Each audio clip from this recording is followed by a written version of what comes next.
Mm. Okay, so what are you doing it on tonight then? I'm gonna hold on. I'm doing remember I'm doing for 420 Bob Marley. Oh, from Universal. Yeah, That's dude, perfect. yeah, Bob Marley Perfect. a tribute to freedom. Ah, yeah, tribute to freedom. There we go. Okay, so what are you doing it on tonight then? Uh, What is going on YouTube? Hello, everybody. We are streaming tonight on the YouTube at Remy's Roundtable. So, Mike, if you can you put that message in the Discord channel, please? yes, I will do that right now. Let everybody know we are live on YouTube tonight. Guys, yeah, we are live on our YouTube channel, so you guys be able to see all of our lovely faces. So every once in a while, we're gonna switch it off a little bit. One night will be on Twitch, one night will be on YouTube.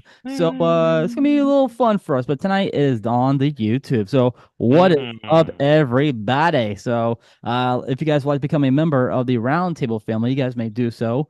It's just $3 a month, and you guys can join us on Zoom and on Twitch, YouTube, which is free to join, by the way. It's free to watch us. But if you guys want to get those extra perks, those extra content, join our $3 a month tier. So that is something that you guys can looking forward to on right here on Remy's Roundtable. But I think it's time for us to get started.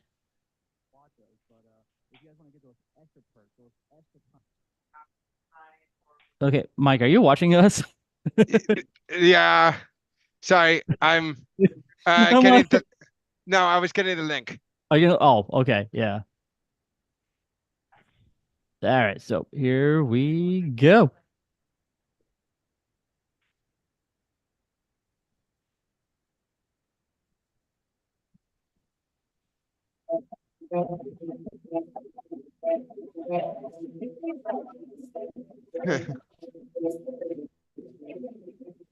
That's right. And welcome to a brand new episode of Remy's Roundtable, the Florida theme park podcast. Hello, everybody. We have a great show for you guys. If you guys would like to get in contact with us, our number is 407-536-7153. You can join our Patreon page for just $3 a month. You guys will see us on Zoom and Twitch and YouTube and all over the podcasting realm. And it's free to join. You can see us all right there on those podcasting platforms, and you guys can become a member for just $3 a month. So welcome to the show, everybody.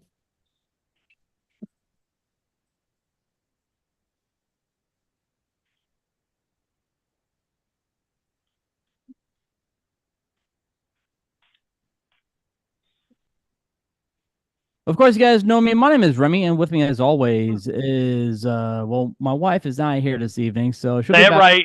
She'll be back. My wife. She'll be back. Yes, my My wife. wife, My very wife, nice. She'll be very back. nice. She will be back with us next week on a brand new episode of Remy's Roundtable. So our dangerous co-host this evening is the one and only our comedian genius, Mr. Mark McKay. Mark, what's up, man? How you doing? I've been promoted. You've been promoted, yes, sir. Woo! I don't even have a job. That's great. Dude, do that. Hey, do that again. Do the woo. Woo! There you go. There's a little Ric Flair. There's a little Ric Flair for you guys right Now there. that May you not like it, but you will learn to You'll love it. learn. We have our food enthusiast, our food critic, who does his segment, Mr. We call it Mike's Munchies. Mike, what's up, man? How you doing? I am doing great. And we have our music enthusiast. We have Nicole with us. Hey, Nicole, how you doing? Hello. Here I am. Yeah. So some things are gonna happen, right? So we got 4 more days until a big event that is happening right here, well, all over the world and stuff, but mostly, here in the U.S. in Happy Jamaica, birthday. in Jamaica, 420 is Stoner Day. We call it 420 Stoner Day. That's what it is. Yep. So I don't know if you guys heard the first time I did weed. All right, now we've all done it. We've all done, this lovely drug. All right, it's a great, I'm just Smells saying. like ass. No, it smells like Yeah, well, I mean, I did it It's back. not legal for recreational use here in Florida, so you might not. Yeah, I don't know. Never mind. Well, Yes, Gotta rec- yeah, I know, well, and people are pissed about that. well, it's not recreational yet, but it's going to be. I have a hard feeling that is going to happen. It is. It's going to be on the ballot, and I'm going to vote for it. I'm going to say yes, yes, yes, yes, because it does help. It helps out with a lot of anxiety, with anxiety and other medical uses that people can use it for. That's So why people get prescriptions. I know, right? Yeah, but so I first used it back when I was in high school, and funny enough, I did this while I was in my car. All right, I did it in my car. I came out, and all of a sudden, I hear knocking at my window. Yeah, it was our principal. So my principal caught me, but I Call played you it. hotboxing in the car. That's great. But I played it, Mark. I played it off, man. I played it off so well. I was like, "Hey, man, look, I know what I did. I actually slept in my car, so I didn't really have." He didn't know. He didn't know I was high. So the problem was, he was like, "Why are your eyes so red?" I'm like, "Sir, the reason why my eyes are so red is because uh, I was tired. I was butt tired, so I didn't get that much sleep with me. I didn't get that much sleep the other night, so that's what happened." I played off so well. He's like, "Okay, get your butt to class. Go, just get your butt to class." I'm like, Is "All this right, I one of will." those deals where kids lie to their parents and they think they got away with it, but the parents are just like, "That's some bullshit. We know what they're up to." Exactly, No, exactly. you didn't. Man. Yeah. You didn't. Yeah, I mean, he let you go, but he knew. He knew you're full of shit. But what I did was like I did that, and I'm like, crap. Okay, well, I was so burnt out. I didn't remember which class I was going to first. I was like, damn it, which class was I going to? So I mean, this was during my senior year. Okay, my senior year of high school. Okay, so I was so burnt out. I was really burnt out about this. I really was. I was like, you gotta be kidding me. What did I do? The principal was probably Holden. You probably could have gotten some better shit from him. Nah, I could have. But nah, I didn't want to do it. He just put his So, he puts it away. He's like, Remy, what are you doing? Get to class, Remy. That's why he was in the parking lot. He's parked next to you, firing up. so let me ask you guys this question. Have you guys ever partaken in this little thing, in this little druggy thing? Yes. Mike, you have. Yeah, a couple times actually. I actually have edibles right near me. Yeah, whoa. You have edibles now. Those are powerful. Those are very powerful. I actually don't smoke anymore. I don't smoke weed anymore, but I do edibles on occasion. Now, is it legal in New Jersey? Yes, of course it is. Okay. Because Oh man, I know where I'm going. anyway, anyway, actually fun I got a funny story too. That is kind of so one time I made pop brownies with my friends. This was years ago. We made pop brownies at one of my friends' house. And I ended up so I had one. And then an hour later, my dad told me, like I had one randomly one day, and then an hour later, my dad told me, "Oh, hey, we're going to the Sixers game tonight." I said, "Okay," but in my mind, I was going like, "Fuck," because they're gonna find out. So halfway through the game, my mom looks over at me, and like, "Michael, you okay? Yeah, why? Your eyes are bloodshot." I'm fine. They're like, "Michael, you high?" And then they started laughing. My dad started laughing because like my mom was going like, "It's fine," because you're like, this is hilarious. Like I didn't. I to be okay. I'll tell you the truth. I told my mom I took it before I found out, but it's like my dad was laughing hysterically because well, my dad's a musician. He of course he took weed back in the day, and he still does actually now too. He's actually had it before.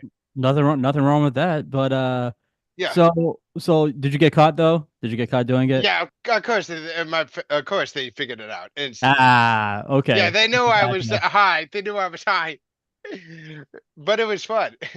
All right, well, They actually joke every time. Say like, you know what? Maybe we should just give you weed because it makes you super calm. all right. Well, we heard Mike's story. Nicole, how about you? Have you partaken in this little thing called 420?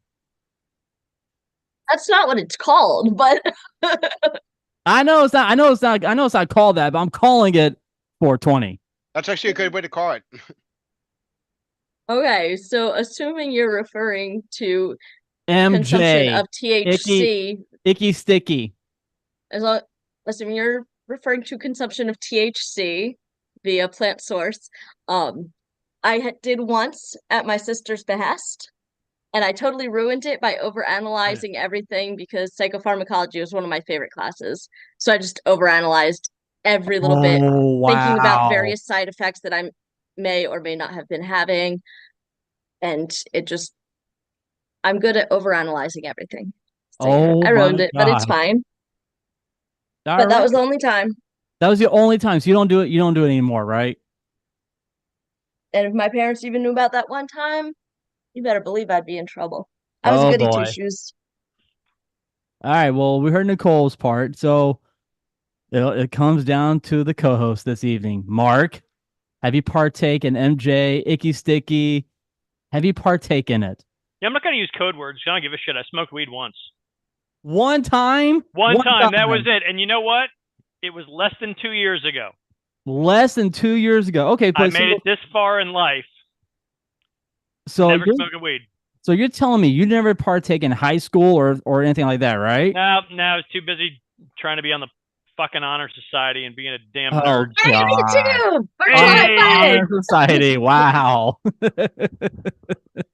That was me! Childhood squandered. All right, so I have one more story. All right, this is another thing That's that. it. That's it. Okay. Wow. That's Well, fast. well, I got one more. I got one more to tell you. All right, so I somehow my coworker and I we got off our shift early, right? We requested an ER to get off work early. Okay, so if you guys don't know what ER is, it's a early released. Okay. Oh, emergency room. No, I well, was no, saying well, that too. Yeah, it's the ER, emergency room. Everybody else, man.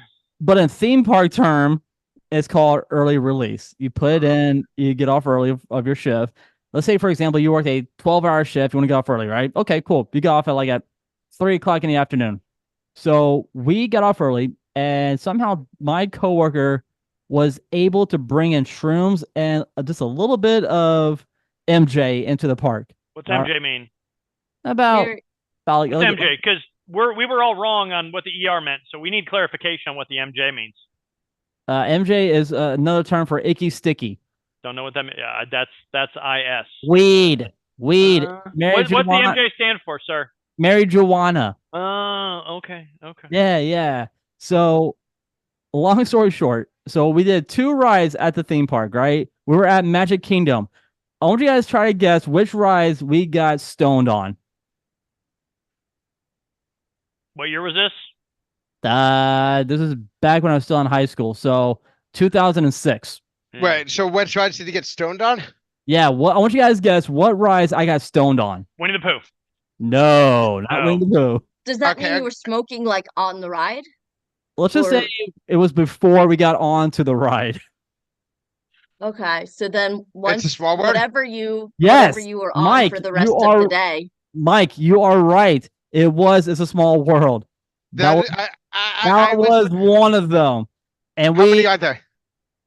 I did 2 rides. And I got stoned on. So that was that's the first one that we did shrooms. And that was a psychedelic experience. Oh God. Yeah, no, that's God, that was rough for me. That was so rough. But it got better because we got stoned when we went to this other attraction. It was actually in Liberty Square area. Say Hall of Presidents. No, not the Hall of Presidents. No. Although Bill Clinton. Although that would be a pretty cool experience, Mark. I would totally do that. That'd be a pretty cool experience to get stoned and go see the Hall of Presidents. But no, so the second attraction was the Haunted Mansion. That was trippy. All in the dark, didn't know where to go. It was weird. It was very, very, very weird. So anyway, that was my little stonage stories. But that was amazing. Guys, it is now time for the latest theme park updates. So starting out in Universal Studios, new Dueling Dragons merchandise has been dropped. It officially came out today because of the 25th anniversary of Islands of Adventure. So you can get a Dragons Challenge, Dueling Dragons glass for $13. You can get a poster for $15. A candle for $26, but you can also get that same scent on the Magic Candle Company. And lastly, you can get a $30 T-shirt that has Dueling Dragons on it. So that is pretty cool, and I will check that out. If I go back to Universal, I will get my $30 Dueling Dragon T-shirt. Hey, Remy, can I ask you a favor? What's up, dude? If I send you my size and you get me one, I will literally Venmo you the money for that. So when you come to New Jersey, you could give that to me because I want one. Do a Dragons T-shirt. Well, dude, my annual pass has expired, so I gotta wait till it's renewed again, and then I'm going back to Universal and get all that stuff. Okay, yeah, no, but when you do get it, can I will keep you posted. I will keep you updated. I will let you know, Mike. I will definitely let you know. Yeah, because I want to get because Dueling Dragons was one of my favorite rides. Of course, man. Who else liked Dueling Dragons? Mark, did you have a chance to go on Dueling Dragons back at Islands of Adventure? Yeah, I actually worked on those construction drawings back in summer of '97. See, we're gonna talk about that in just a little bit. Yeah, that ride is fun. Nicole, I have not been on it. You have not been on Dueling Dragons. Are you kidding me? Well, you can't go back when it was called Dueling Dragons, and then it got transferred over to the Dragon Challenge, and then Dragon Challenge became Hagrid's. You You never read on it at all. Wow. I'm shocked. I'm shocked too. The last time I went to Universal, I was not tall enough to ride the vast majority of rides. Oh, Thursday. You haven't been to? Okay. Yeah, kinda. Are you kidding me? When did you move to Florida? I went when I was down here for like a year and a half living in Castleberry, so I was that many. Although I'm kind of that many now. So we're talking 90, 91, 92. I'm surprised you haven't gone back to Universal since then. A lot has changed back at Universal. So Nicole, you're not missing much. Except for the Wizarding World of Harry Potter. So there you go. All right. So anyway, we were talking about Test Track the other episode, right? We were talking about how the reimagination is going to be happening.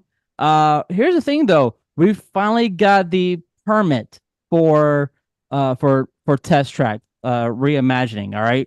The permit, which names Common Disney Contractor Coastal Steel, lists the scope of the work as general construction. Coastal Steel has worked on numerous Disney projects such as Star Wars Galaxy's Edge, Expedition Everest, Seven Dwarfs Mine Train, and Tron Light Cycle Run.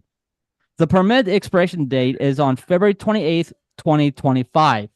The expiration date doesn't necessarily indicate that the ride will open around that time frame, but it does indicate that Disney doesn't want work covered to last until March. So, Mark, help us out here, man. So they put this. Is Coastal Steel listed as a GC or are they a sub?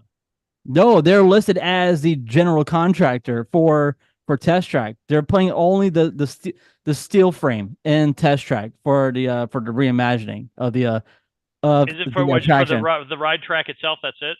That for what I've read, yeah, that's what it is for right now. So that does not make them a general contractor necessarily. Right, but it's only they're doing stuff for the permit is in their name. That's cool, but it's limited scope that they can do. And as far as the expiration date goes, I believe you get 1 year if you leave that part blank. What do you mean by blank? As in on the permit application, if it says when does this need to this will expire by what date? If you leave it blank by default, I believe you get 1 year unless you write some other date in there. So what does that mean for Disney though, man? Does that mean that Test Track could open? It means absolutely nothing relative to opening date. It means absolutely nothing. So it means nothing at all. So that means it means nothing. It means nothing. If they're smart, they put all kinds of misleading shit in that permit application because that is subject to public record requests. The actual the drawings and all that stuff are protected because of trade secrets and whatnot. Right. So the AHJ, the city, county, whoever cannot give those up. If anybody files, they don't have to give those up. They'll sit on those if anybody wants to file a public records request. But a permit application cannot be. You can't hide that. So right. if they're smart, they put all kinds of misleading shit on that, like I used to do for Universal. So that what that means, man, is that if this certain office says, "Hey, can we see the drawings of the new ride?" No, you cannot. It's under Disney's archives. I mean, pretty much that's what it means. Disney is holding those drawings from that. No, the AHJ is, and it's just they're exempt from public records requests. They just tell them sorry. And I used to get a phone call from my contact at the AHJ to say, "Hey, by the way, so and so just filed a records request for your drawings, and we denied them." Oh, thank you for the update. Bye. So we knew who came sniffing around. Yeah, well, I mean that's a quick phone call right there, Mark. I was on the phone with the AHJs daily. Wow. Various things: permits, inspections, drawing reviews, records requests, all that. Right, and you couldn't say shit to them. You couldn't say anything to them at all about that project. No, we did. They all were subject to NDAs. I can't say anything, but whatever. No, they knew what we were doing, and they were looking at the construction drawings and reviewing them. They could see exactly what was happening. Yeah. Okay. All right, so we got test track covered. Dumbo, the flying elephant at the Magic Kingdom, is going to get work done in the queue later on this month. So they really didn't say what the work is going to be on the attraction for the queue. It's mostly like a touch-up of paint and some sandpapering, some make it nice and neat in a way, make it nice and clear for the guests to say, "Oh wow, Dumbo got some work done, cool." So they're not doing anything on the attraction yet. They're doing it just for the queue. That's it. Now I know we're all fans of this theme park because it was owned by Anheuser-Busch. All right. So I am talking about SeaWorld.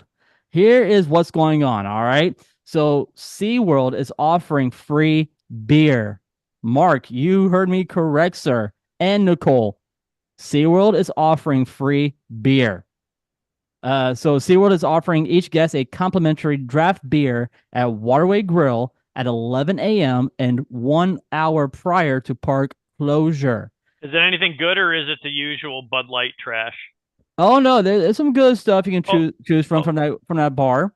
Like what? The bar's got it, but what is the free stuff? So it's only the draft beer. So I mean, you can choose from like their IPA, from their IPA all the way down to Bud Light, the crappiest beer. So there you go. So if I want, so we can get a Stella out of this. Yeah, you can get a Stella. You can get a Stella. You can get. Are we sure about that? I'm very sure. I'm gonna fact check that. Do it. It's the least they can do after charging $35 to park across the street and no trams. See, now it's $40 and you get a free beer. Oh, okay. Wait, which bar is this? Waterway Grill. That's the one when you go into when you go past the dolphin nursery. It's that bar right there, Mark. Okay. Before you go, like if you go, you make that cut through, and when you go right, you're going towards Pipeline. That's the bar. That's what we were hanging out at? Yeah, that's one we were hanging out at. Yeah. Oh, okay. That's Waterway Grill. So whatever they have on that bar line, wherever they have on draft, you can get it at that bar. So and they'll give you. I'm not seeing any limitations on the website. All right, so here's what if there's anything I've learned on this show, it's that I have to fact check things. Yep. But here's what I got, Mark. So check this out. Guests are limited to 1 free beer per day unless you're a SeaWorld annual pass holder. You can get 2 free beers. SeaWorld is also going to be launching a happy hour only on Wednesdays from 4 p.m. until park closure. During the happy hour, you can get a buy one, get one free deal. SeaWorld says the free beer offer is for a limited time, and there is no cut time on when they are going to cut it. Like say, all right, well, you guys got your free beer, so we're done. So we can't do it anymore. So I'm and they're 7 ounces. So be careful. 7 ounces of beer. That's not bad. The hair more than half a can, dude. Yeah, I'm saying. Don't get too crazy. Hey, I'm gonna go tomorrow after work to SeaWorld. I'm gonna have to get my free beer. I'm like, yeah, I'm a worker. Can I get my free beer, please? Sure, here you go. Cool, thank you. Bye bye. So that's it. 2 free 7-ounce samples per day if you're a pass. That's not holder. Even a Natty Light tall boy. No, it's not. It's not. So they're giving, man, that's messed up. They can't give you like a 20 ounce or 32 ounce of beer. I mean, really?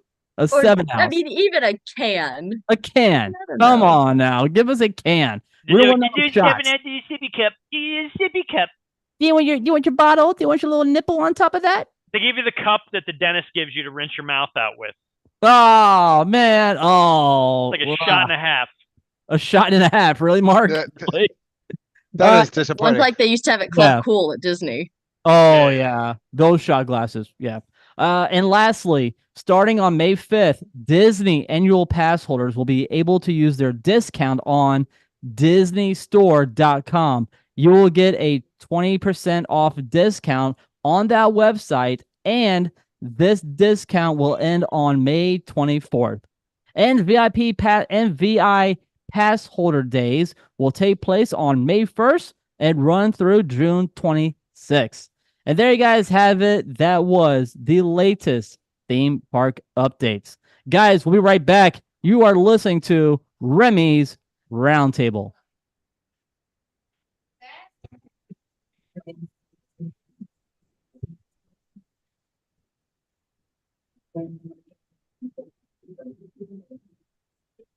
You said you couldn't find anything for this day in Disney history? Today in 2001, Animal Kingdom Lodge opens.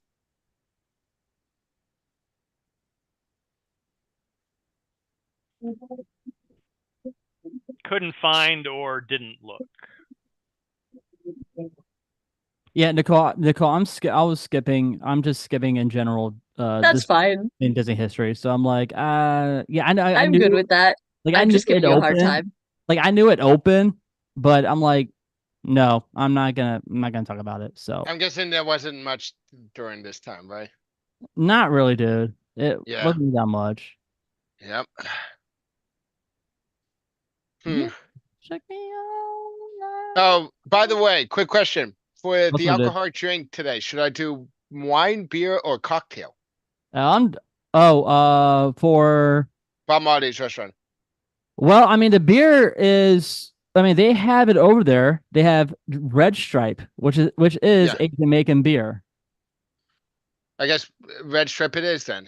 Red Stripe it is, buddy. Yeah, beer it is then, yeah.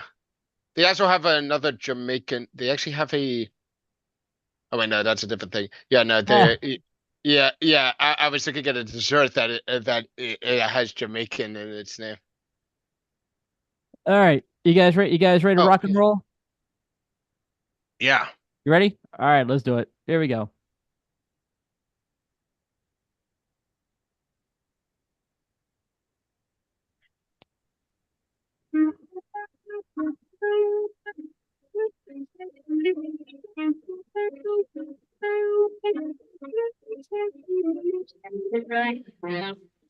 Welcome back, everybody, to Remy's Roundtable, the Florida Theme Park Podcast. We are glad that you guys are back with us.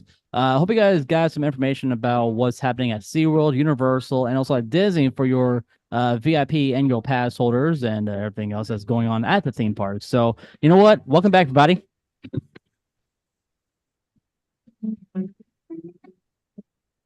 All right, so Mark, I want to talk to you real quick, my friend. Okay. So, is HR coming too? No, God, no. Oh, okay. It starts like that. It's never good. We gotta have a talk. We gotta talk, sir. We gotta talk. This is when the income stops. So, I was watching a really funny movie before we got started with the podcast this evening. Idiocracy, like you were supposed to. What happened? Was it Idiocracy, like you were supposed to watch? No, I didn't watch Idiocracy. I know. So I'm actually gonna buy Idiocracy on Friday so I can watch it with Jen. So we'll watch it together on Friday and see what's up. But I was watching on Netflix. I used to watch this movie. I saw this movie when it first came out back in 2009. Have you heard of a movie called Role Models? I Heard of it? Maybe. Yes. With Watched Sean it? Yeah, No. with Sean William Scott, Paul Rudd.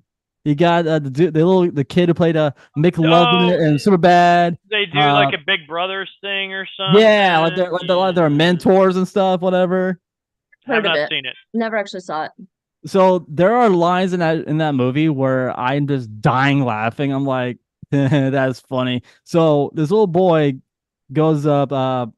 He told there's one. I'm sorry. There's one scene in the movie where Paul Rudd was telling his buddy Wheeler, which is Sean William Scott's character, and he goes, "Hey man, pick us up in 2 hours." And the little boy says, "Fuck you, Miss Daisy." I'm like, oh my gosh. Yeah, I remember that. That movie's been out for 15 years, but I've never heard anyone quote it. It was just, dude, there were some funny moments. And that was the one moment where I'm like, yeah, that's funny. He said, "Fuck you, Miss Daisy." So, it's a good, funny movie. And, Sean William Scott, he's also in all those American Pie movies. So there you go. That's, Sean William Scott. And, I gotta say, Paul Rudd, man, he looks good. He looks good in that movie. So It was 15 years ago, so yeah. he had to, I mean, he was He not looked 15 years aging. younger than he does today. Well, he wasn't aging at all. Like, he was barely freaking aging, man. But Did you see the meme go around like a week or so ago that had a picture of Paul Rudd and he's like what 51 or something like that, and then it had a picture of Wilford Brimley at allegedly 51, and it's like both of those are 51. What the hell? yeah, how did they pull it off? I mean, We're they doing got better these days, dude. We're looking got- better in old age. they need to give us all these tips. Like, please tell us what is your secret? Like, tell us, man. How I'll share mine. Mark, what is your secret? Don't have kids. Ah, Don't do it. You know Don't what? do it. That's a valid explanation. and drink plenty of this right here. So there you go. No, I don't. No, it's not. No. I mean, you're drinking your nice Snoop Doggy Dogg wine tonight. Oh, it's just trickling in. This is not the recipe at all. Yeah, well, I mean, Plus, the wine has the antioxidants and the tannins. Yeah. Yeah. hey, I sometimes drank it enough wine helps, for that to sometimes it matter. doesn't. All right, Give fewer fucks, people. Give fewer fucks. all right, Roundtable crew. We are doing something new this evening. All right, it is now time for Demolition Man. Oh boy. So with this, we are going to ask Mark all of the questions that we want to ask him. Okay. Now, the reason why I call it Demolition Man is because we want to know more about the attractions that Mark destroyed at your favorite theme park. All right.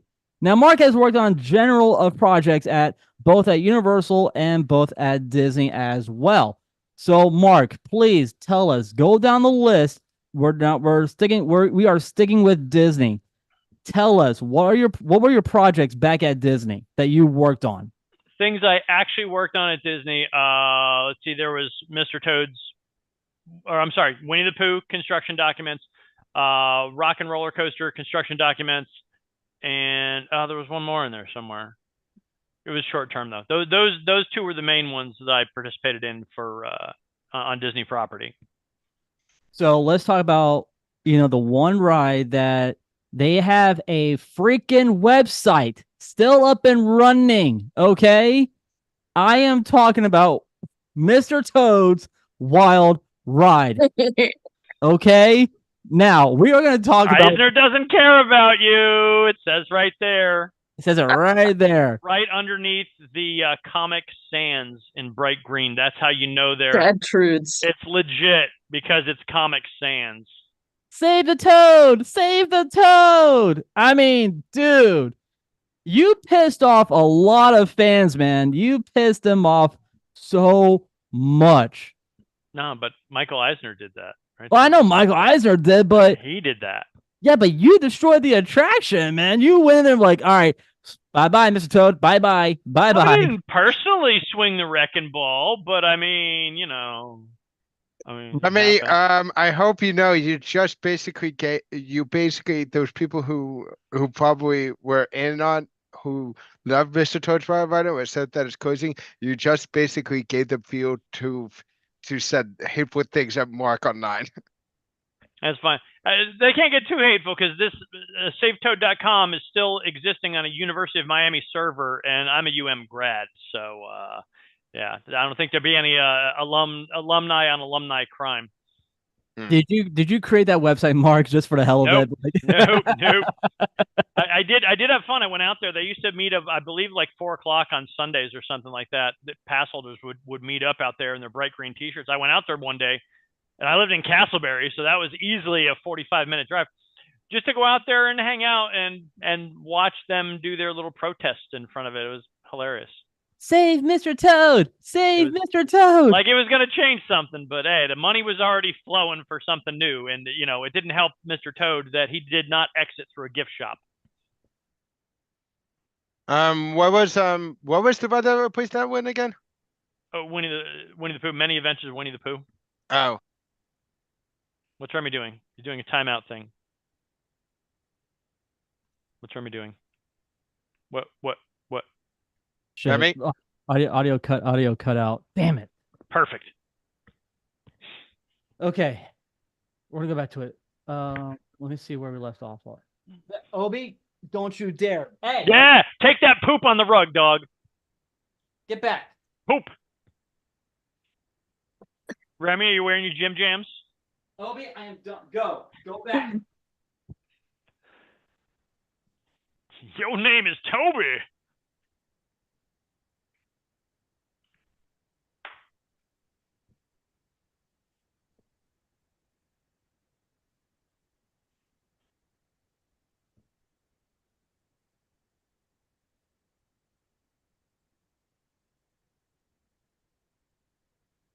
All right. Let me get back to it. All right, I need to figure out where we left off on. Hilarious. Save Mr. Toad! Save Mr. Toad! Like it was going to change something, but hey, the money was already flowing for something new, and it didn't help Mr. Toad that he did not exit through a gift shop. Okay, that's where we are. All right, cool. Sounds reasonable. All right, so Mark, let me ask you this question, man. All right, so how long did it take for you guys to officially demolish Mr. Toad's Wild Ride? Like how many months or how many years? How long did it take you guys to get rid of that attraction?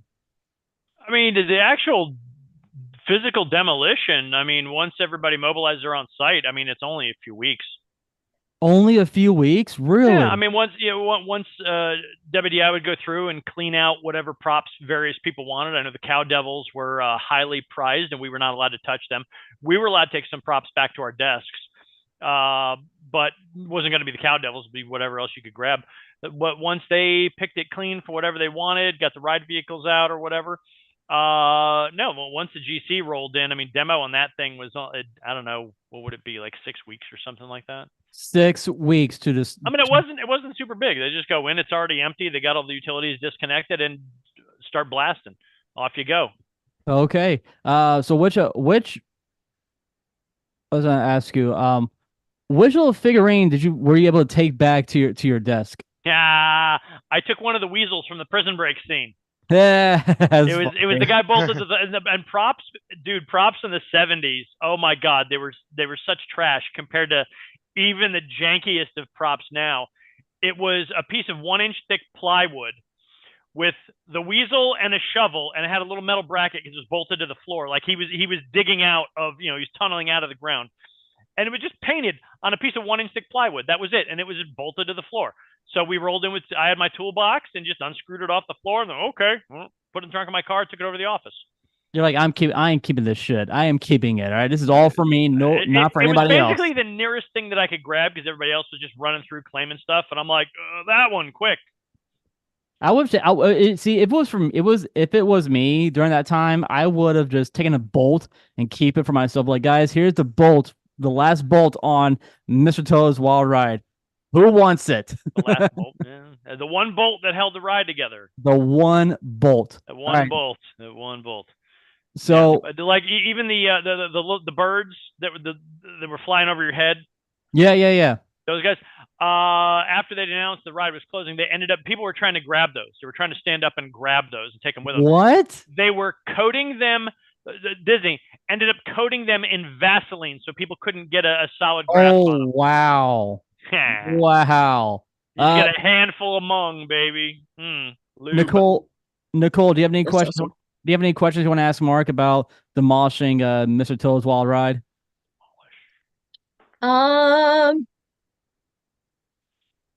How do you feel about being second tier villain compared to Neil deGrasse Tyson?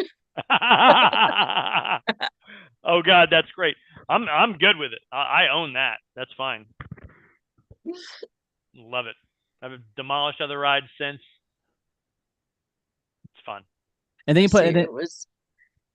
Did you guys have to worry about any asbestos or lead painted or anything? I know that. Yeah, I know. With any demolition permit, you're required to do an assessment on that sort of thing. I don't remember what the deal was, but if there is any, you've got to do a separate abatement for the lead. I mean, every now and then, even at Universal, they might find some old lead paint on a back of house railing or something like that. So, all right, got to pay extra. Go in, have somebody scrape it all off, clean it all off, collect it, dispose of it properly. Asbestos, I don't recall. There may not have been. I don't know. Let me ask you this, Mark. How long did it take for you guys to take off the ride vehicles for that attraction? I don't know. I mean, that wouldn't take long.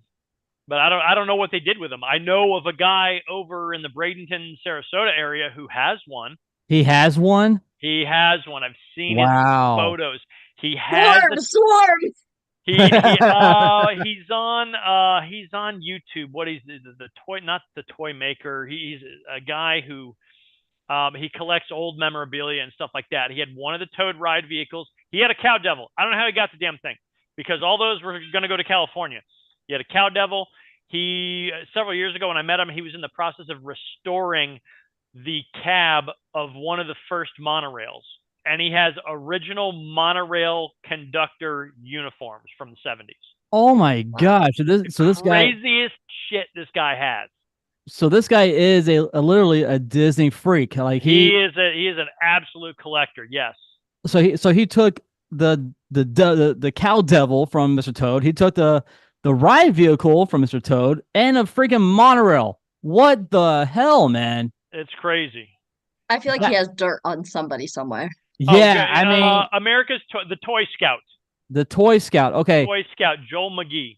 All right, so guys, please go check that guy out. That's Toy Scout at YouTube.com. So go check out. I don't know what that is. I know it's toyscout.com. He's on YouTube somewhere. Well, it's on. All right, yeah. So yeah, but so he's got the coolest shit. Tons of it. I got tons of too is money because that's. I gotta ask Mike a question because. Go ahead, Mike. So, quick question. And this is me being cynical. What were the faces of?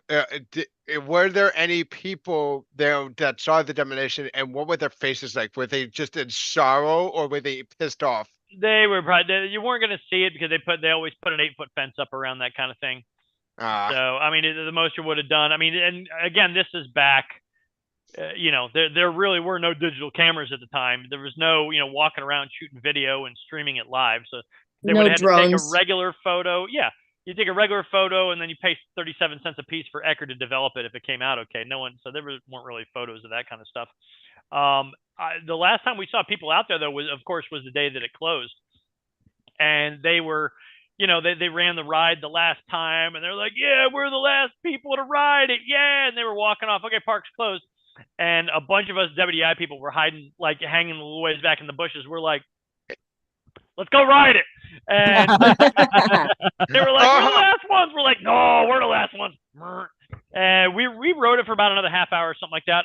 My boss and I, me and Michael, we were the last people to ride the left loop.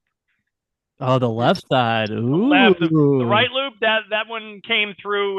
There were a couple other people on that one who finished that like 10, 15 seconds after us. So they were truly, I don't remember who they were. They were truly the last ones. It might have been Acela. She might have been on that. But they were truly the last ones to ride Toad. See, this is why Mr. Toad's Wild Ride was such an incredible attraction back at Disney for all of our like 90s babies. You know, we want to go to Disney. We want to go on that ride first thing in the morning because we knew that ride was going to be fully packed. Like the wait time was going to be insane. Now, do you remember what the wait time was during the last day of Mr. Toad's Wild Ride? No, not really. I don't know that it was crazy. I don't know. We got there not long before park closing anyway, so. Okay. All right. Well, that will do it for Demolition Man. Demolition. So next month, guys, we're gonna talk about another ride he demolished, and we will talk about that on next month with Mark McKay. So that's your Demolition Man. Guys, we'll be right back. You are listening to Remy's Roundtable.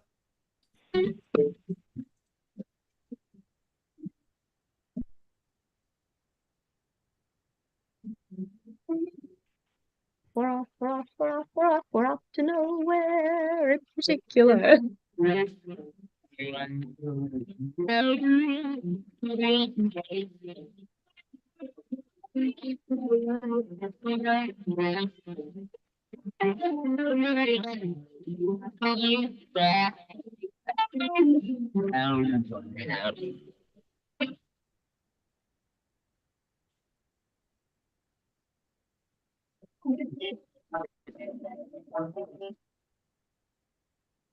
All right. Here we go, guys.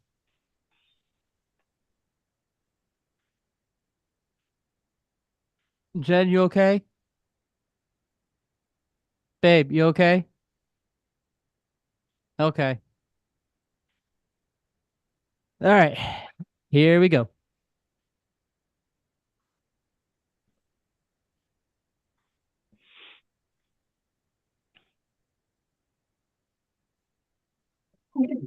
All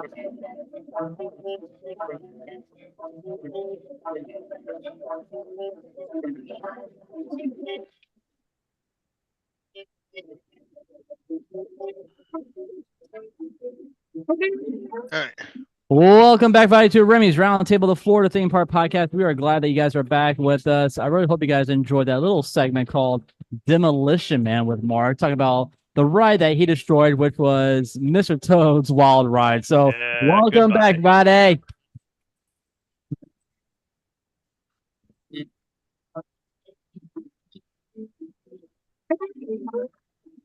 Of course, you guys know the crew this evening. We have myself. My name is Remy. We have Mark, Nicole, and Mike as well. Jen will be back with us next week on a brand new episode of Remy's Roundtable.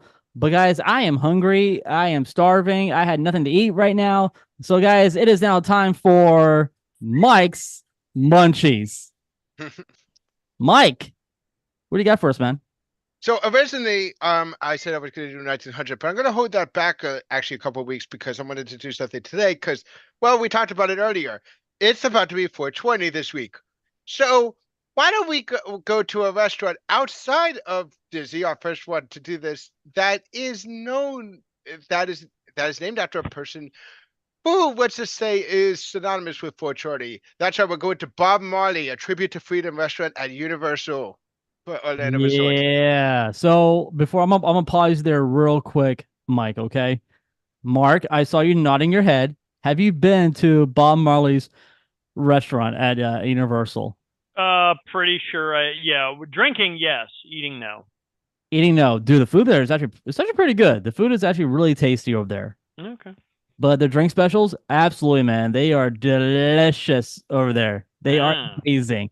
Nice. Nicole, have you been to Bob Marley's over at City Walk? Nope. No. Okay. Now, lastly, Mike, have you been to Bob Marley's at City Walk? I actually have. Okay. And yes, I have been to Bob Marley's as well. So I went there for a couple events, and my buddy, he actually played in the tribute band. He played with the tribute band at Bob Marley's over at City Walk. So it was pretty cool to see him playing on the drum kit for a little bit. So I'm like, you know what? I'm gonna have a nice what I had over there last time I was there. What did you have that was so nice? You know, dude, I think I had like a Mai Tai. Very nice. think- Very nice. I think I had a Mai Tai or a pina colada when I was there. So trying to keep it nice and fruity over there, but it was good. All right, Mike. So please tell us more about Bob Marley over at Universal City Walk. So Bob Marley is if you as you can tell, Bob Marley was Bob Marley's restaurant, Bob Marley's Trip to Freedom is well, it opened up back in from what it says 1999. Yeah, and how back at the City Walk, and it is a very and well, I do like it a lot. In fact, what's really cool about it is Bob Marley's at the restaurant itself is fashioned off of his old home. If you didn't know that, but yeah, the as you can tell, the food is a lot of Jamaican and inspired foods like Jamaican like jerk wings. Like one of my favorite things to get there for an appetizer is well, I'll just say this right now. Um, Either the taste of Jamaica or or either of the wings, either the Get Up Stand Up mango wings or the Buffalo Soldier jerk wings. And the taste of Jamaica, which is the most expensive appetizer, is literally it's wings, yuca fries, and a veggie and beef patty sliders. I think I had the mango wings when I was there. Those Yeah, were delicious. yes, the mango wings are very delicious. When I went there with my a couple. Now I went there a while ago. It was like I haven't been there since I turned 21. Um, but to that restaurant, but I did go there. The last time I went there was I was 18 when I went there. Um, so about 11 years ago. So I need to get back there. But yeah, no, the mango wings they always had the mango wings, and the jerk wings are also a really good thing. Which one thing is different is that usually when you get now the mango wings did come with a ranch style sauce, like either that or blue cheese, like they usually do. Though the jerk wings that they have there actually came with a cucumber sauce, which is very delicious. A cucumber sauce? Yes, they made their own sauce out of cucumbers, and I actually know how good their stuffs can be with that. It actually can help. It's actually, in my opinion, could be considered better than blue cheese at cooling your mouth down.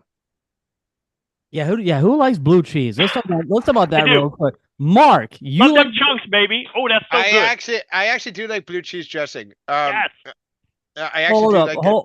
hold up. All right, timeout. Now, I on I'm Ranches for on sissies. I'm on the line, okay? Like I'm on a thin line right now, okay? Between the start of the line is ranch, and the end of the line is blue cheese, and in the middle is hot honey mustard, okay?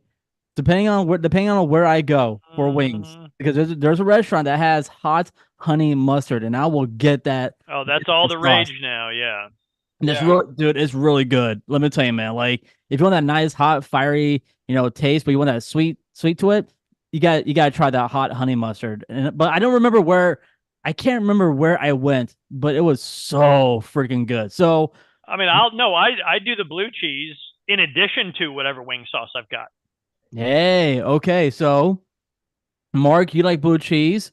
Yeah. I mean, I Mike, would take the hot honey and jam that shit right in the blue cheese, get some chunks on there, and just get it all. So I would definitely say the blue cheese has been more of a thing, though I still do like ranch. Though if I have to give a personal favorite, but if I had to, I wish it was more common. I do like the cucumber sauce that they make at at Bar Bob Mario. Marley's. Oh, Yeah, okay. no, that is better than the blue cheese. It is so much better tasting, and it's also not only is it so good tasting, but it's also like so much better. It cools your mouth down so much better than blue cheese does, in my opinion. Well, so Nicole, you are a vegetarian, correct? Hmm. So, do you like blue cheese, or are you more of a or do you like ranch instead? Like when you eat your vegan wings. Yeah, What do you put on them? your vegan wings. Your wings. But I never really cared for either. Oh, So I Really? guess I would be one of those honey mustard peoples, but I mean, I'll I tell don't my like ranch. I hate well, blue cheese. well, Nicole, here's good thing is that if they don't have vegan wings, but they do have at this Bob Marley restaurant, they do have jerk cauliflower bites. Like that's what people have been using instead of wings. That one has the cucumber sauce that I'm raving about. Yeah, Wait, Bob Marley was all about Interesting. nonviolence, but if you tried ordering vegan wings in his place, I believe he would fucking stab you. he I have would no interest in vegan wings. Like with I his said, No. with taste his big aversions. No, guitar. no, no. He doesn't like vegan wings, but he did actually like. I'm pretty sure he'll find with cauliflower stuff. That's what people have been using instead. Dude, I didn't know they had. I did not know they had cauliflower bites over at Bob Marley's. I did not No, know that.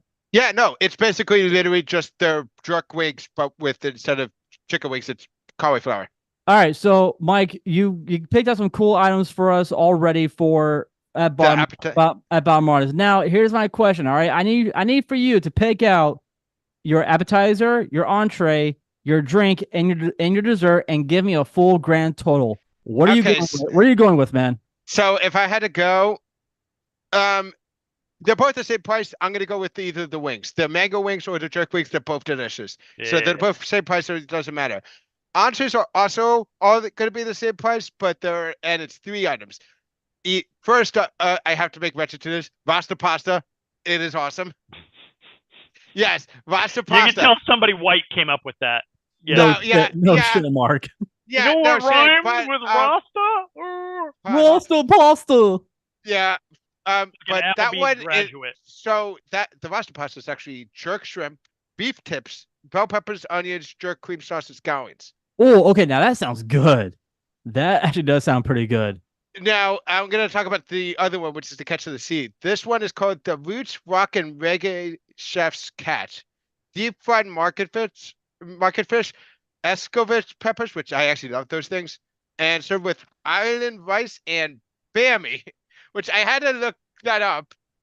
Hold up. Did you say Bambi? Hold up. Bammy, Mark, Bammy. Mark, you heard him. He said Bambi, man. He's eating a freaking deer at Bob Marley's, man. No, it's Venison's Bammy. tasty. Nah, Hey, nope, nope. No, wait, he's eating Bambi's mother, so oh, okay, good, okay, no, I said Bammy, Bammy. he said again. He said Bambi. Okay, stop it, Remy. The drive at But 5. He's no, crazy down there. so Bammy, I didn't even know what this was until I looked it up earlier today, but it's actually a cassava flatbread. It's a flatbread made from cassava flour, and that's like a traditional thing in Jamaica, uh, in Jamaican cooking. But the other thing that is actually one of my favorites, and I had it the one time, and I had it the last time I had there was the first time. But if I ever went back, I'll probably get it again. Oxtail stew. Dude, oxtail is amazing. It is. So I had oxtail at this Jamaican restaurant when I was on DoorDash, and they were giving out samples, and I'm like, okay, I need to try this. So I never had oxtail before. Went there, had it, and then I had oxtail again at the not it wasn't at Jumbo, it was at Kidani.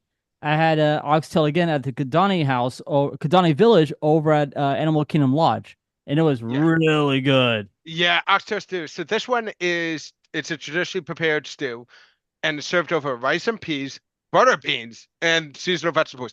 It is one of the most amazing things I ever had. I'm not kidding. It's probably my new favorite thing there. I had it the last time because I was experimental. I wanted to try it for the first time, and I fell in love with it. Now, in regards to now for drinks, there's a couple of things. They have cocktails like Jamaican. They actually have some Jamaican cocktails and stuff and wine. But I'm gonna go with a beer this time, where it's gonna be Red Stripe? Is it the yep, Red Stripe? Red Stripe. S- Yep. So and I haven't been telling the prices, but the wings are 15.95, so that's sharing with people. So yeah, 15.95. What's just that's the thing that you share with people. The oxtail stew, the three pastas, the three things I said, they're 23.95, and the of course the red stripe is 9.50. They're expensive, but yeah, it's theme park. They always theme parks and one thing about theme parks and shore towns they have in common. They They always have love to jack up their prices. yes, they do. Um, Now, dessert. There's only 2 desserts, and they're both the same price, but they're both very delicious. So One is pineapple rum cake. Yes, Mike, Remy? hold on. Mike, hold on. Is that thing an issue? Okay, go ahead, continue. You said so. There's a pineapple rum cake. Yes, and it is a coconut milk spiced cake with a dark rum coconut glaze and coconut ice cream and pineapple. Oh, The that uh, sounds good. the other one is chocolate Jamaican sensation, and this one is actually vegetarian. Oh, so Nicole S can have that. Okay. Yeah, and it is a guava chocolate cake with dulce de leche sauce and powdered sugar. Guava. Oh, guava is actually huge in Jamaica. Yeah. In Jamaican food, guava is huge over there. Yep. All right. So which dessert what dessert are you going with, Mike? Ooh. I usually am a really big fan of chocolate cake. Chocolate, like I'm a chocoholic, but today I'm actually gonna go with the pineapple rum cake. How much is it? So that's 8.95. They're both the same price. But okay, so say if you're paying for this at now, if final price, if you're paying for this by yourself, which I don't think you are doing this by yourself, because most likely if you're getting wings, you're having it with another person at least. I've already got your grand total, man. I got it right here. 58.35. But Right. but tax. So Okay. Okay, how much is the tax in Florida? Because I know my tax, but I don't know this. I got I got it right here, man. So 58.35.05. Okay, so 5.5 plus 380 for tax. Yes, your grand total comes out to be $62.15. God damn. Wow, damn. But like I said, you're not going to be paying for that much because if you are, like I said, you're probably paying. You're probably splitting some of that specifically with the wigs. But if you have an annual pass at Universal, you automatically get a 35% off discount. So Yeah. 62 minus 21, yeah, the whole bill will be $41. Yeah, dang. So so if you have an annual pass, your bill will be $41. What's the tax in Florida? 6.5. Oh, 6.5. Okay, so it's a little bit under what we have Orange in County, yeah. yeah, in New Jersey, in Cherry Hill, it's well, it's in Cherry Hill. They actually tell that in New Jersey, the tax is like it's 6.99995, but it's 7% tax, basically. It's like Ours is- gasoline prices. You got that extra fractions of a penny. Yeah, I know it's How weird. much is it? How much So- tax do you have, Mike, in Jersey? It's 7% sales tax. Well, Damn. the actual one is like 6.99995 or something, but it's like 9,999. yeah, they just they just round it up. Oh my gosh. Well, so let's go down to the list real quick. Mike, how would you rank Bob Marley's restaurant at City Walk? Four and a half. 4.5 stars. You get a 4.5 stars. Okay, 4.5 stars. Okay. Mark, how many stars would you give Bob Marley over at City Walk? I can't fairly rank it. I've only had some drinks on the go. Okay, well, how would you still rank it with the drink wise? I don't recall. I was drunk as shit. Okay, so It doesn't matter. That means it's pretty good, right? 8 stars. I don't know. Okay. Well, okay. So Nicole, you won't be able to rate it because you have not been to it. I'm gonna give Bob Marley's a. I'm gonna give it a 4. I'm actually gonna give it a solid 4-star. 4-star rating. I like the food. I like the food really there, and it's not my favorite Jamaican restaurant in well in the U.S. in total. I have one that I go to that is really, really amazing because the guy actually, literally the guy who who that I go to that is near me, he actually was from Jamaica, and he's like, and so he actually has some like really traditional recipes that are really freaking good. But yeah, this is a very good restaurant. Like I said, pricey, but still awesome to go to. Right. Well, Mike, thank you so much for Mike's Munchies, and guys, we had our dinner. So it's now time to go to a jazz club and go enjoy some nice music. Guys, I'm sorry, Remy, can I ask? Oh, I was going to say what my next restaurant is going to be. Mike, Where are you gonna take us next, man? What restaurant are Well, you taking us next? well, next week is actually I'm going to be going to Animal Kingdom because Ooh. it's going to be Earth Day because it's going to be Earth Day coming up that week. Wait, I'm actually let me what guess. what Yakking Yeti? you know what? I wasn't gonna do Yak and actually, you know what? Yeah, I was gonna do Yak and Yeti. Actually, that was the original one I had. I was either doing Okay. that or Tiffin's, but you want Yak and Yeti? I'll do Yak and Yeti. Yak and Yeti it is, guys. Yak and Yeti. All Yeah. right. So, Mike, thank you so much, and we'll do Yakking Yeti next week right here on Remy's Roundtable. So, with that being said, guys, we've already had our dinner, so now it's time for us to go to a jazz club. Guys, it is now time for Nicole's music notes and her noteworthy nonsense. Nicole, what do you got for us? Yo, hate to Yo. break it to you, but it's not going to be at a jazz club. Well, all right. You're So, basically going to be going to Red Fair with this one. oh, we're going to Ren Fair.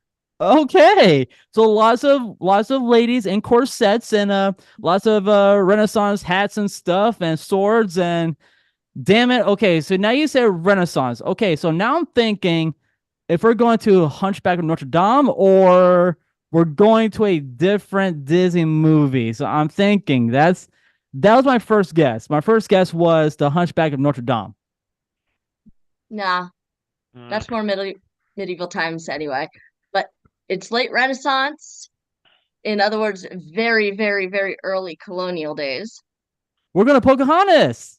We are indeed Yep. because we just had tax day. Oh, don't remind us. Oh my I know God. it hurts. It hurts. It I know hurts it me and does. it'll hurt for a long time. It hurt both myself and Jen. We were It'll hurt me stuck. for a long time. Oh my gosh. Mark, how did you do on your taxes? I did great. You suck. Mike, how about you? How did you do on your taxes? What No, for Mike. federal should I okay, federal I did it Okay, Mike's a little frozen there, guys. Okay, great. Apparently his Computer's bugging on Wi-Fi me is now. attached to his tax. Federal Mike, you were okay, breaking up, wait, no, dude. I'm back. Do I'm over. back. Do over. Do over, Mike. You do were over. breaking up. I know. Do over, buddy. So, Do over. okay. I got it. I got it. All right. Well, Mike, Federal yeah, not Mike. So great. how'd you do on your taxes, man? Federal not too great, but state taxes I actually got a lot back.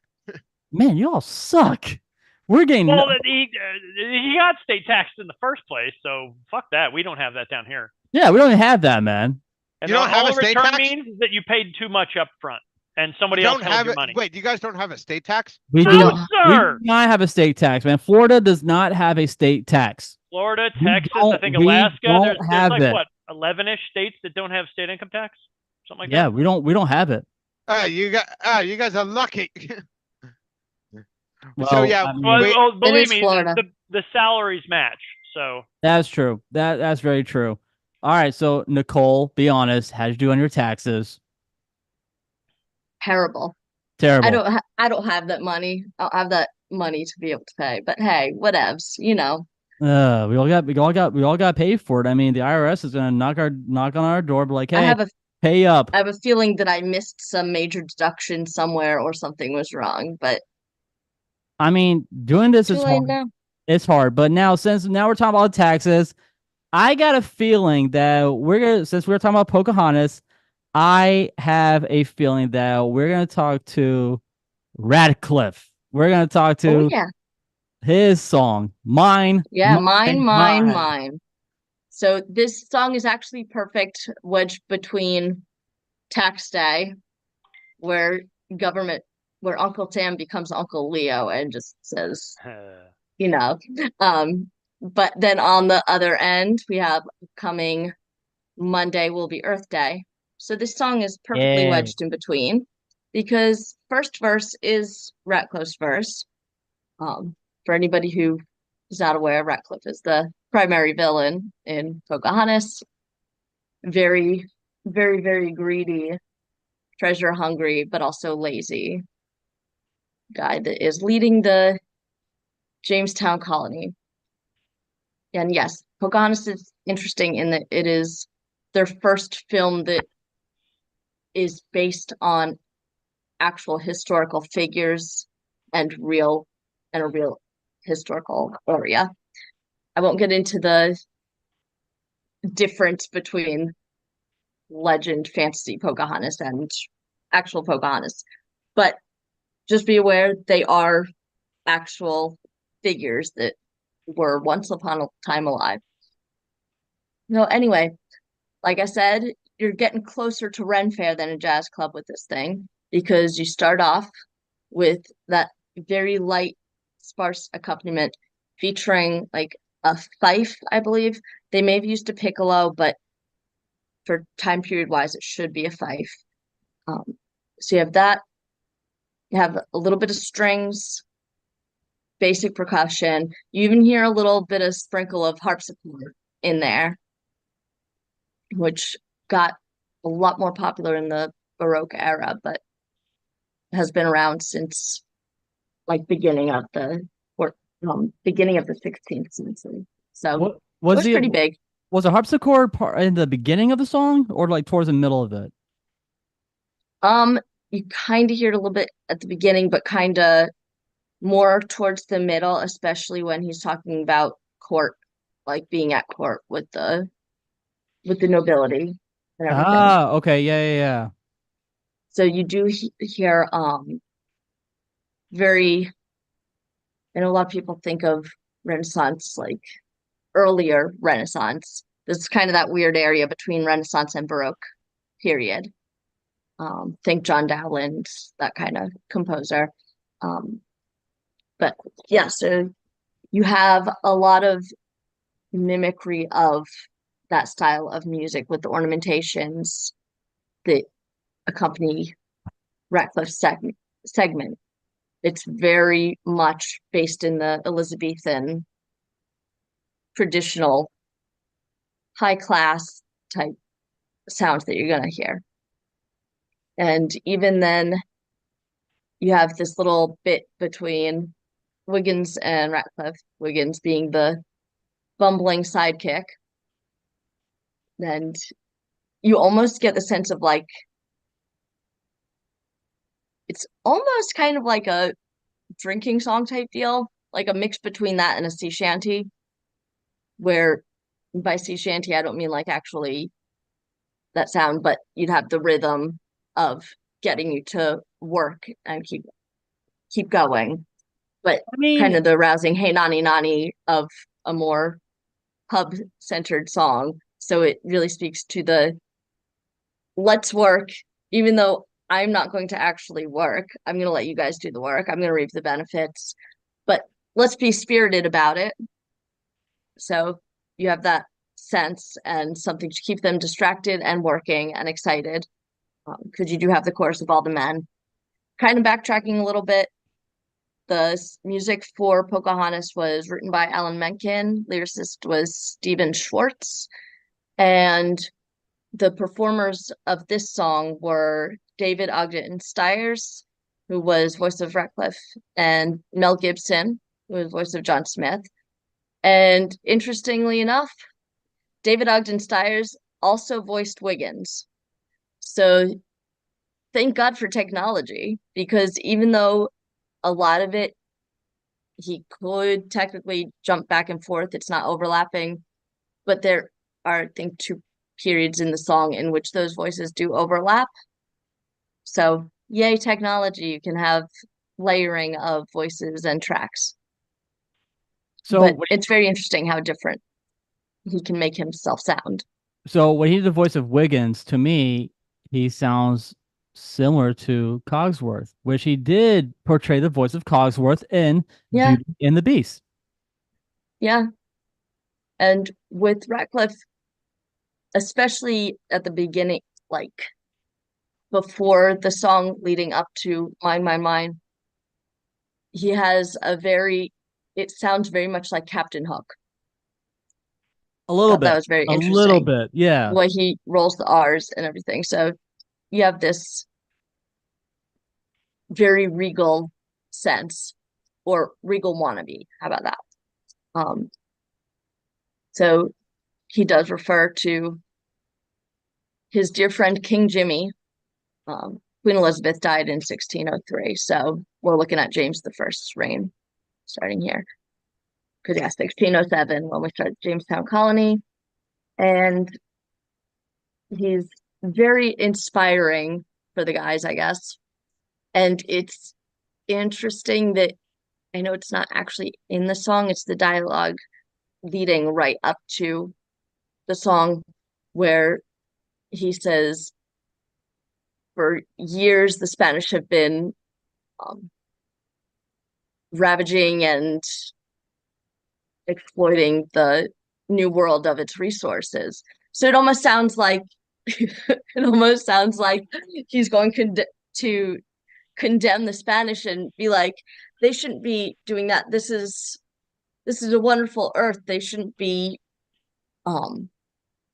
stripping it of its riches. Like it should, but no, he says they've been ravaging and ruining basically this new world. It's your turn now. Now it's our turn to do the same thing, which is really, really horrible. But it gets into his mindset. So Yeah. it's a great villain song in that sense. We do see what Ratcliffe's all about. You see his manipulative capabilities and how everybody just like kind of trusts him. Okay, so But it also serves as what are you gonna say? So I was gonna say, I mean, look at his name, Governor Ratcliffe. What in the world is he governing? He's not governing anything. He's telling people to, all right, guys, look, we're gonna land our ship soon. Look, we found. So he's governing the expedition, or not the expedition, the colony. Yeah, he did a really crappy job of doing that too. Well, yeah, but he's still the governor of it. Yeah.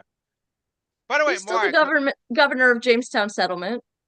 By the way, Mike, why is your background just gonna be me taking pictures? I was trying to find that popcorn bucket image that I saw of Deadpool Wolverine, and I couldn't find it. Where did you get that from? Sad day. Where'd I get? Oh, I just got it off Google. Googling it up. Google. You guys are great at exploiting my ADD, man. Sorry, can you? Who's that? Yeah, I was trying to look for it because I want to see. Mike, want to tell you where he got those popcorn buckets from? What? AI. He got it from AI. He told AI to make those popcorn buckets with a dune hole in the front. No, we'll have more on those popcorn buckets later, by the way. Yeah. Yes, I want to see them so badly. Yeah, those ones. I found it. It's on Instagram. Oh, we're in the middle of the music note. Yeah, we got distracted. All of us got distracted by a squirrel and freaking popcorn buckets. Dear God. Okay. Sorry. So yes, Governor Ratcliffe.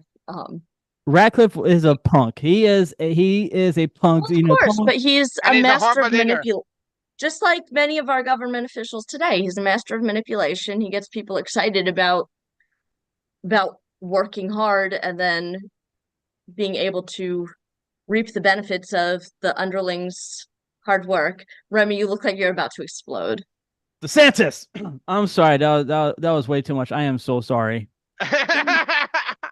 Continue. So yeah. Interestingly, I just have to throw this in. It's not even related to this song, but you do have that exact sentiment. I almost did. Disney had put out a little propaganda cartoon in 1942, and it's talking about paying your taxes to help the United States with their war efforts. So they have Donald extremely excited about paying his taxes and sending his money off to the government.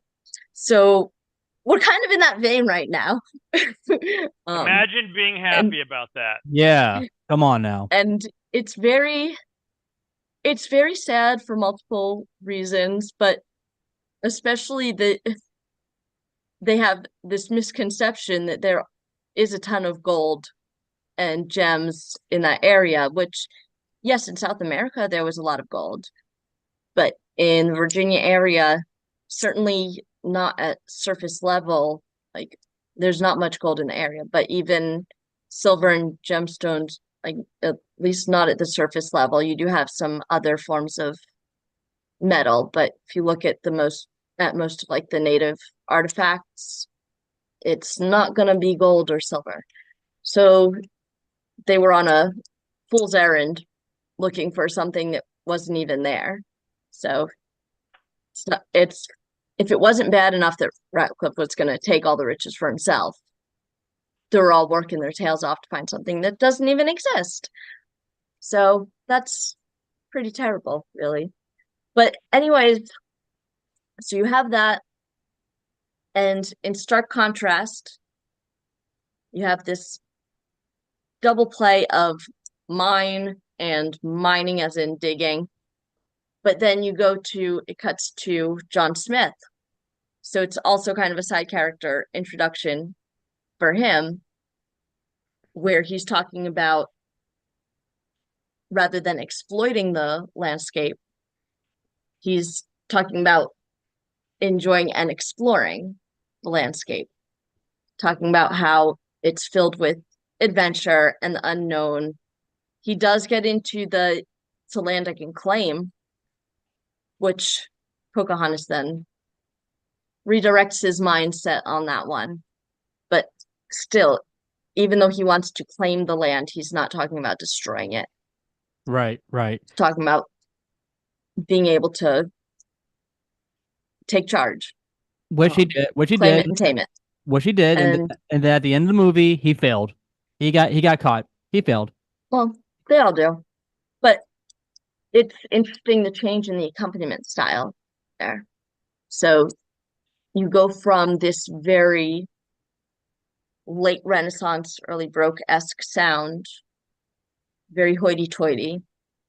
That's a good way to put it, I think. To you have the more cinematic, soaring type accompaniment for this melody that happens. And you have a switch in the instrumentation going from like the more royalty, like the short cornets, which give you that really that royal sound that you would associate with that. So you have that, the harpsichord, and some strings, that kind of deal, to then you switch over and you still have some fife, but you have a lot of the horns. You have the more soaring and outreaching strings. Like I said, very cinematic, just like you would think of a landscape, especially like an untouched, beautiful landscape. You think of it as being very cinematic. And I don't know, I'm sure you guys have written Soren. So you think of the soundtrack for that and how it gives that very adventurous tone. You have those horns, you have the strings. The winds are, rather than like florid accompaniment, they really build into the melody. And you have that accompanying John Smith with his talk of his awe for the landscape and the adventure he wants to go on. He said, just like the Soren soundtrack, where it's all about the exploration and adventure and taking in these gorgeous landscapes. So then you have that juxtaposition that happens where John Smith's melody then is overlaid with the colonists and Ratcliffe's mine. And it displays that conflict of interest, I suppose you might say, for the colonists, especially Ratcliffe, destroying this landscape that John Smith wants to take in and enjoy. And yet they're all supposedly part of the same team. So it's just an interesting thing. And at the end there, where they're singing together, you do have that overlay of accompaniment style and instrumentation. And yeah, it just builds up to a whole big thing where both perspectives are excited about this prospect of what they can accomplish in this new world, even though they're completely at odds with each other. So take home message being, don't be greedy. Don't be greedy. there's Big there's community. a lot, there's a great big beautiful world out there, and you can adventure, find your riches in that adventure, in the exploration and in preserving it, as Right. opposed to let's see how much I can get and make other people get for me Yeah. in search of wealth and reputation and just being a jackass. So yeah. Pretty much. Really well said, Nicole, right there. Good job. So, Nicole, thank you so Thanks. much. Thank you so much on Mine, Mine, Mine. Now, do you have a song picked out for next week? What are we doing next week, Nicole? I can be convinced to do otherwise, but I'm kind of leaning towards doing April showers, as it'll be Yay! on the tail end of, April. it'll be the day after Earth Day, and it'll be the tail end of April. So that way we can use April showers to bring in Mayflowers, you know? Awesome, awesome. Well, guys, on that note, we'll be right back. You guys are listening to Remy's Roundtable. All right, give me a second.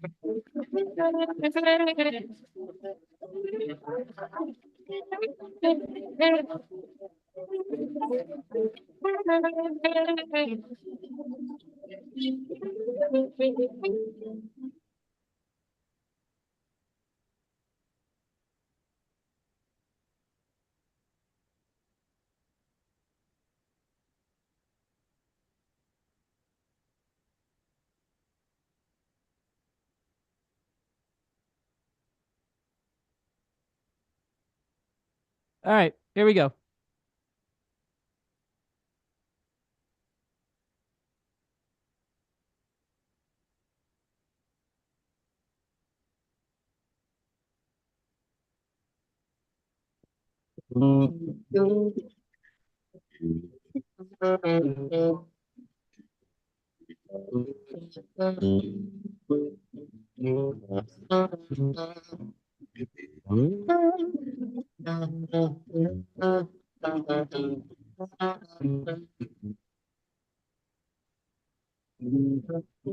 Welcome back, everybody, to Remy's Roundtable, the Florida theme park podcast. We are glad that you guys are back with us. Hope you guys enjoyed that little segment that we had on Mike's Munchies and Nicole's music notes and her noteworthy nonsense. Like I said before, guys, please become a member of the Roundtable family. You guys can see us right there on Zoom, Twitch, YouTube as well. Also, guys, on May 6th, you guys can vote for us. That's vote.orlandoweekly.com under the category Local Notables Best Local Podcast here in the beautiful state of Florida. So, welcome back, everybody.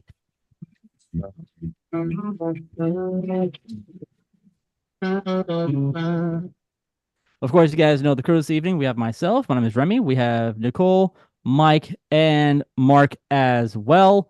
And since this is the end of the program, towards the end of the program, guys, I gotta talk to Mark real quick about something. Mark, Remy, I want to hear these notes. What you got D's for us, notes, man? baby. D's notes. I've been taking notes tonight. Yesterday was tax day, as everybody knows, and I did learn something.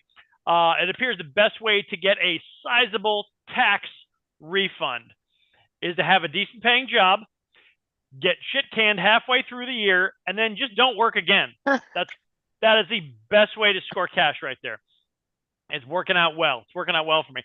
Now the money I'm getting back is a fraction of what I've burned through in my savings since July, but hey, that doesn't matter. We don't count that. That's gone. That's gone. All I know is I'm getting $2,800 back. Hell yeah. Let's see. What did we have on the show in the intro? Remy told us some weak ass story about how he smoked pot in his car in the high school parking lot. Good job, right, Remy? Yes, Mark. Now, he told the principal was out there in the parking lot and interrupted him, but the principal probably thought Remy was just whacking it again as usual. They go, not whacking it? Oh, I'll come back later. All right. Let's see. Oh, Remy, check the voicemails. Do we have any voicemails? Actually, sir, we actually do have one. One from another podcast or one like from a legit listener? One from a friend of ours. Let's put it this way. It was from our tour guide Ryan. He actually sent us a voicemail. So Let me go ahead and pull that up real quick because Did he do last week's homework assignment, which was to bang to the song "Snuff the Light Out" by Eartha Kitt? Dude, I don't think Ryan did that, man. There's always the quiet ones you gotta watch out for, man. Or maybe did he go a little too hard on the erotic choking and snuff somebody out? I don't know, man. I want to ask RJ, our tour guide, those questions, man. I mean, Jesus dude, it's those Christ. quiet Ohio guys you gotta watch out for, man. I mean, I'm not, I'm not gonna answer that question, man. But he may have a belt or around salsa his neck dancing right now. Or salsa dancing. I mean, salsa dancing. Yeah, salsa dancing. Where's his voicemail at? Well, I'm gonna find it real quick. I'm still looking for it on the computer. So all right, I'm just gonna go through the rest of my segment here. Maybe we'll get around to it. Do you guys like the Deadpool popcorn buckets? You like those? Yes.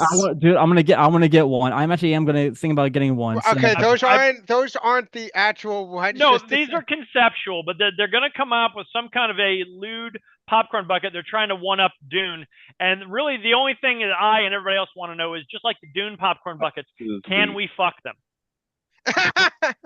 That's all we want to know, and it looks like these are good for head. This will go well. This will go. Well, I mean, those are called a cum bucket. So I don't know, man. Look at why is this eye and this one's like receptacle right here. That's Deadpool is winking for some reason. He is winking. So he got no, that's the eye that got blood. Oh, I know why maybe that's the eye that got blood in it for Deadpool 2 that he like blood in my eye. Oh my gosh. We're gonna put something else in that eye now.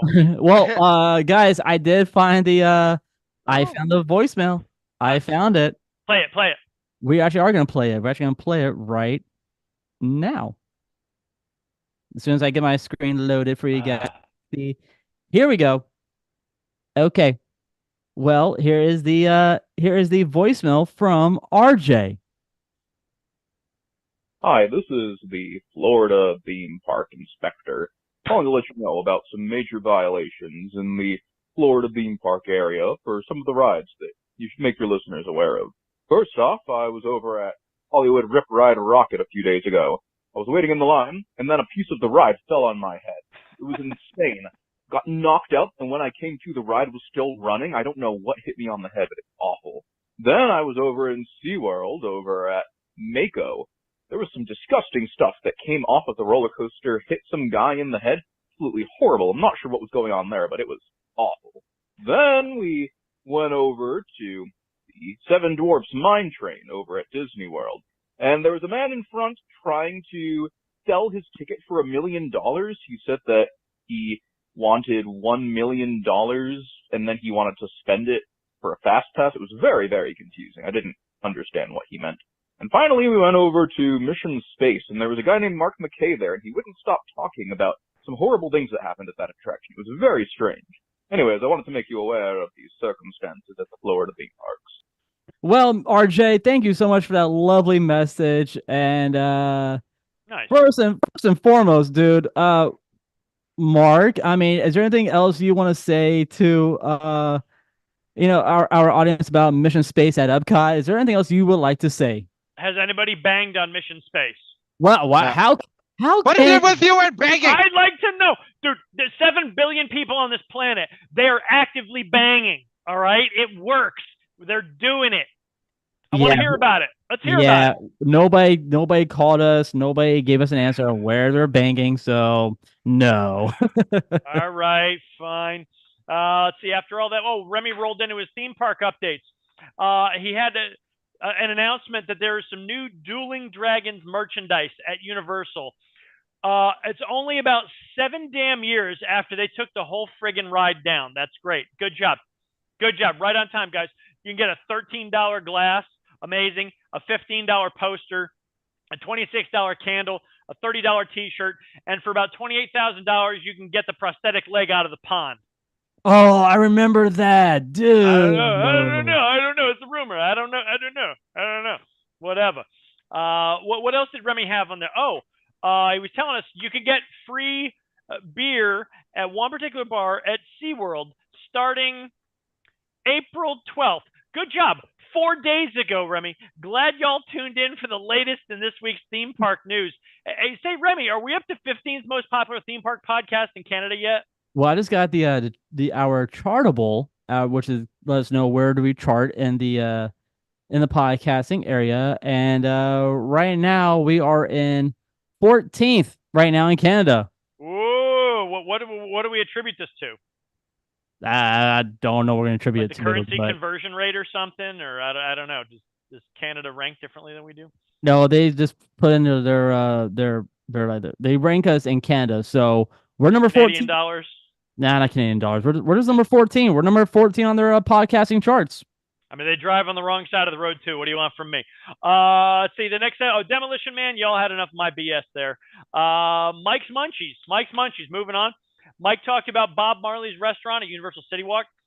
Reviewed the menu, and the menu is mostly just a white person's take on Jamaican food, which all it really is just the Applebee's menu, but with everything jerk. So that's great. Except for the goat and the oxtail, though. Those are the token authentic meals there at Bob Marley. I didn't talk about the goat, but no. I'm gonna try that. No, thank you, Mike. And after his segment, I saw Mike moving around on camera. He, our resident Baba Booey, he donned his trademark blue Snuggie, didn't he? He got rid of Snuggie. it. Oh, there it is. Got the blue Snuggie out. Snuggie. I'm suggesting a new name for Mike instead of Baba Booey, because he does kind of resemble Gary Delabate from the Howard Stern Show. We should call him Snuggie. Snuff a Snuggie. Yeah. Okay, sure. Let me hear it, Mike. Let me hear you say, "Hey, ball." Hey, ball. There we go. Perfect. There we go. Perfect. It's Gary Delabate right there. Hello. What else do we got? Oh, we moved on to Nicole's music notes and noteworthy nonsense. This week it was the song "Mine, Mine, Mine," sung by the character Governor Ratcliffe from the movie Pocahontas. How nice. The character Governor Ratcliffe was voiced by, I think you said David Alan Grier, right? Nah, not quite. No? Who? I thought it was the No. Men on Films guy. No? Nah, David Ogden Stiers. He's not David Alan Grier? I thought they were the same. No, not the same, dude. Not Okay. the same. All right. Well, I got to go back and You watch tried. Color and find out who tried. the Ogden Steers guy is. Nicole, you mentioned that the song had various musical cues from the Baroque era. Well, Baroque didn't really start till like 1650s, No, but you early. mentioned it. Yeah, there were some I there were did. some influences there, and that's entirely appropriate because after what she owes on taxes yesterday, Nicole is Baroque. Yep, you're not wrong. Hey, yeah. I was already broke, but man, And you were broke. Now you're Baroque. broken on the inside and out. Very nice. See, and as always, the homework assignment every week continues. We're going to keep this up until somebody calls in. Listeners, I need some of you, one of you, any of you, to bang your partner while Mine, Mine, Mine is playing. And that's really a great song for this kind of activity because you're actively like claiming your partner's naughty bits as yours during the song. Mine, mine, mine. Work it into your rhythm. Get it in your stroke. It's great. Send the Roundtable a message, 407-536-7153. Let us know how all that went. I'll tell Chris to do it. Oh, all right. We'll have somebody to do it for us. So. Yeah. Do it. Yeah. Do it. And that's it. There was no this day in Disney history. Thank you, God. That's it. That's it for D's notes. Awesome. Mark, please let our audience know. Do you have any shows coming up? And where can everybody check you out on social media? Let's see. Social media right there at the bottom. Instagram at Mark McKay Comedy. Upcoming shows. I've still got the May 10th show at up in Deltona at Bonkers. I'll be with James Yan. There'll be two of us on that show. So I'm going to get the first 20-ish minutes, and James is going to get the following hour or so. So that'll be amazing fun. I'll let you know if anything else pops up between now and then. Like last Thursday night, I ended up hosting the open mic at down at Funny Bone on iDrive, which is the old Improv. That I didn't know I was going to do until about a half hour before I left the house for it. So that was fun. And then April 26th through 28th, if anybody's in Brazelton, Georgia, Road Atlanta, I'll be up there racing my panos with HSR. So if you're in the Atlanta area, April 26th, 28th, come on out in Road Atlanta and hang out. I'll buy you beer if you come up and say Remy's Roundtable. I figure that's a pretty safe offer. I'll be buying no one beer. That's a safe offer. There you go. So, guys, please go check Mark out in Deltona with James Yon. That May is 10th, that is on Friday. May 10th, Friday, May 10th at Deltona. But guys, please hurry because tickets are almost out. So you guys want to get the last bit of those tickets. Tickets start out at $8. So $8, man. $8. just go to bonkers.com, type in Mark McKay, and tickets will pop right up. So Do go. they? Yeah, I mean, dude, I did last time. I just type in bonkers and it came right up for me for Don't go May to 10th. bonkers.com. Don't do it. Don't do it. Okay, never mind. Do not go there. Forget what I Go just to said, guys. bonkerscomedyproductions.com. There you go. Bonkerscomedyproductions.com. That is where you guys can grab your tickets to go see Mark McKay and James Yon on May 10th on Friday in Deltona. Where do I type in my name to find me? Wow. I just scroll down. I just scroll down the list. I'm about to say, Nicole, let me do a search button here. do it. Nicole, what's coming up at Jewel Nightclub? So we have our newly implemented 80s night on Thursdays. That one has no cover or entertainment fee or anything. You come in, we're gonna be doing all 80s karaoke, some trivia thrown in. It's a fun time. You get to see me in my 80s finest. And Nice. let's see. Usual Friday, Saturday, we have our dueling pianos, charity gaming, all that fun stuff. And at Pirates, they have a new show going into effect soon. So Oh, Ooh, can you talk might- about it? that might have to be they don't even tell me about it, so I don't know. wow. So I guess that means Everything's in secrecy. so Are I you gonna guess be in it? are you? Oh. Oh, that sucks. So you got too good at the casino thing. I know, right? So I guess Actually, yeah. Actually, yeah. They Wow. can't run that room without me. Damn it. so I guess that means, guys, the round table may have to make an appearance for the Pirate Dinner Show. So we may have to do a little outing to go see that show. So Yeah, but Nicole won't why be there, not? so Well, Nicole can still join us, regardless. no, I she's won't be got able playing to them go. cards next door. Hey, there you go. All right, well, Mike, please let our audience know where can everybody check you out on YouTube. Yep, you guys can check me out on King_Mike_X. That's my YouTube channel. And I actually just today I finally released both my my visit to WWE World along with WrestleMania 40 Night 1. Tomorrow I will be uploading Night 2 and possibly Raw after WrestleMania 40. If not, then I'll do WrestleMania 40, the Raw after WrestleMania 40 on Thursday. But yeah, go check out those videos. Once again, it's like King_Mike_X along with some of my other videos. And yeah, and I should be, and other than the WrestleMania videos, the next video should be either, well, it'll probably be a gaming one too, but my next big one for a travel destination will be in May 5th, where I'm going back to Six Flags Great Adventure again. Let's To- go. Yeah, which I'll be checking out the rides now that it's been running for about almost 2 months. It will be about over a month now, so they should be running really well, and I won't have to wait in like nearly hour long lines because that's what course not. happened. Of course not. Well, guys, Mike, thank you so much, guys. Yeah, guys. Please go check out Mike on YouTube. That's King_Mike_X. Go check him out on YouTube to see more. It's King_Mike_X. There you go, King_Mike_X on YouTube. Go check him out. Go see his videos and give him a subscribe. Hit that little bell button to follow him as well. So yeah, and Marcus will show him that lovely photo of Mike right there. So I there blame we you go. for that. You got me interested with those stupid popcorn buckets. Perfect. Damn it, He was- Mike. He was taking a post-dinner snuggie nap. No, I was He looking at was. I was literally no, I was what's it called? No, I was looking He at was the looking popcorn at the buckets. the popcorn buckets. There's some Yeah, I was drool. trying to find the popcorn buckets. I couldn't find them, and then I finally did. Found it. He found them. Well, Yeah. guys, coming up next on Remy's Roundtable on Thursday around 1:00 p.m. on our YouTube channel. Please join the fun. We're going to be talking to a sound engineer, my good friend, Mr. Mike McEwen. We're going to talk to him for a little bit. He is also known as Monster Mike. So we're going to talk to him and get to know him a little bit.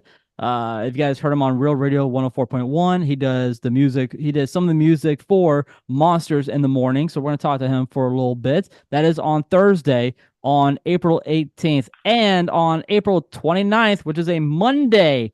Monday, we are going to be talking to Mr. Sean Altman from Rockapella. We are going to talk to him and really get to know him a little bit, just to get to know him. And who knows, we might sing Where in the World is Carmen Sandiego. So there you guys have it. It is time for us to get up on out of here. Bye, everyone.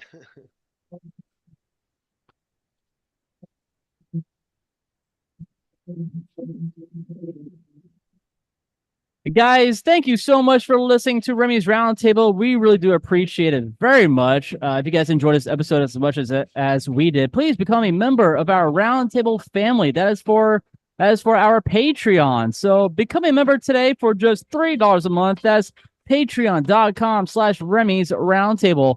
Pick yourself up a magic candle from the Magic Candle Company. You can use our code Roundtable19 at checkout, and you guys will save a good amount of money on that. Also, and you guys can, get yourself a fuel rod. That's a fuel rod. You can use our Amazon link. You won't get one fuel rod. You will get 2 fuel rods for the price of $20. So why not waste $30 at a theme park when you can spend $20 by using our Amazon link? So there you guys have it. On behalf of Mark, Mike, Jen, and Nicole, guys, my name is Remy. Thank you so much for listening to Remy's Roundtable. We'll see you guys next week right here on Remy's Roundtable. Good night.